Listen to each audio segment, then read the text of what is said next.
नमस्कार। अंधविश्वास की जड़ें हमारे समाज में कितनी गहरी हैं, इसका ताजा उदाहरण उत्तर प्रदेश के हाथरस में सामने आया है, जहां तांत्रिक क्रियाओं के चलते मासूम बच्चों की बलि चढ़ाने का मामला उजागर हुआ। 6 सितंबर की रात डीएल पब्लिक स्कूल में एक 9 साल का बच्चा अपने हॉस्टल में सो रहा था जब एक शिक्षक ने उसे उठाने की कोशिश की। बच्चा जाग गया और शोर मचाने लगा, जिसके बाद उसे गला दबाकर मारने की भी कोशिश की गई, लेकिन अन्य बच्चों को जगाने से उसकी जान बच गई। कुछ ही दिनों बाद इसी स्कूल के एक अन्य 11 साल के बच्चे की संदिग्ध परिस्थितियों में मौत हो गई, जिसका 100 प्रबंधक की गाड़ी में पाया गया। और इस घटना में स्कूल प्रबंधक दिनेश बघेल और उसके पिता यशोदन समेत 5 लोगों को गिरफ्तार किया गया।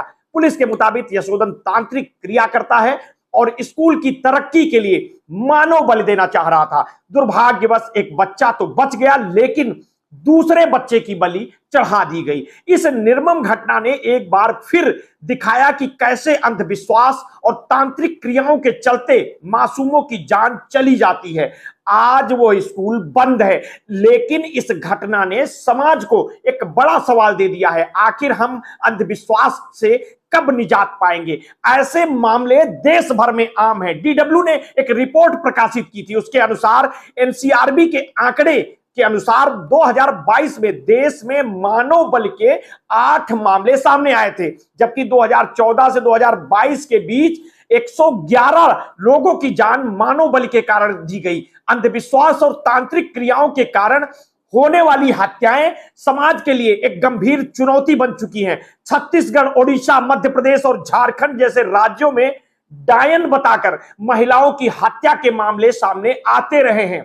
2022 में जादू टोने के चलते 85 लोगों की मौत हो चुकी है और पिछले 10 वर्षों में इस कारण से 1064 मौतें हुई हैं। और ये सभी घटनाएं दर्शाती हैं कि अंधविश्वास कितना व्यापक और खतरनाक हो सकता है। प्रोफेसर श्याम मानो, जो पिछले 42 सालों से अंधविश्वास के खिलाफ अभियान चला रहे हैं, वे मीडिया को बताते हैं कि अंधविश्वासी लोग तर्कसंगत तरीके से नहीं सोचते।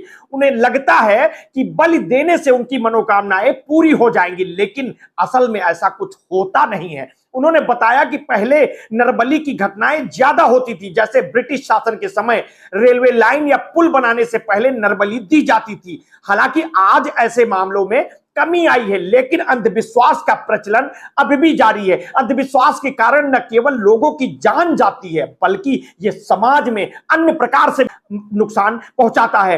फर्जी बाबाओं द्वारा लोगों का शोषण, सामाजिक झगड़े और महिलाओं का शोषण इसके प्रमुख उदाहरण हैं। श्याम मानो बताते हैं कि अंधविश्वास के पीछे मुख्य रूप से डर और लालच होते हैं। लोग मानते हैं कि यदि वे तंत्र मंत्र नहीं करेंगे तो उन्हें नुकसान होगा, जबकि असलियत यह है कि इस दुनिया में कोई जादू या टोटका नहीं होता। भारत में अंधविश्वास के खिलाफ कोई केंद्रीय कानून नहीं है। हालांकि कई राज्यों ने अपने स्तर पर इसे रोकने के लिए कानून बनाए हुए हैं। महाराष्ट्र, कर्नाटक, गुजरात, बिहार, छत्तीसगढ़, झारखंड, ओडिशा, राजस्थान और असम जैसे राज्यों में इस दिशा में कानून बने हैं, लेकिन इनकी जमीनी प्रभावशीलता पर सवाल खड़े होते हैं। महाराष्ट्र के उदाहरण से यह स्पष्ट होता है कि राजनीतिक बदलावों के कारण अंधविश्वास विरोधी कानूनों का पालन सही ढंग से नहीं हो पाता है। अंधविश्वास की जड़ें बचपन से ही पनपने लगती हैं और लोगों को सिखाया जाता है कि धर्म से जुड़ी बातों पर सवाल नहीं करना चाहिए,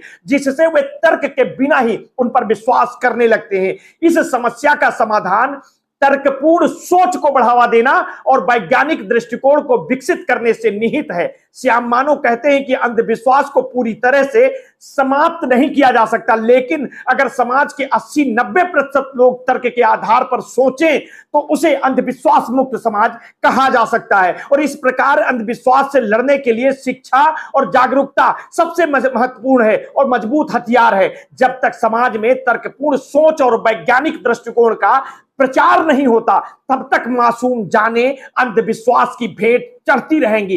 इस अंधविश्वास को लेकर के आप क्या सोचते हैं? अपनी प्रतिक्रिया हमें वीडियो की कमेंट बॉक्स में अवश्य दीजिए। आपने अगर अभी तक हमारे इस चैनल को सब्सक्राइब नहीं किया है तो तत्काल कर लीजिए। बेल आइकन दबाना बिल्कुल ना भूलिए। अपने स्वास्थ्य के प्रति सचेत रहिए, सजग रहिए, अपना ध्यान रखिए। बहुत बहुत धन्यवाद। साधुवाद।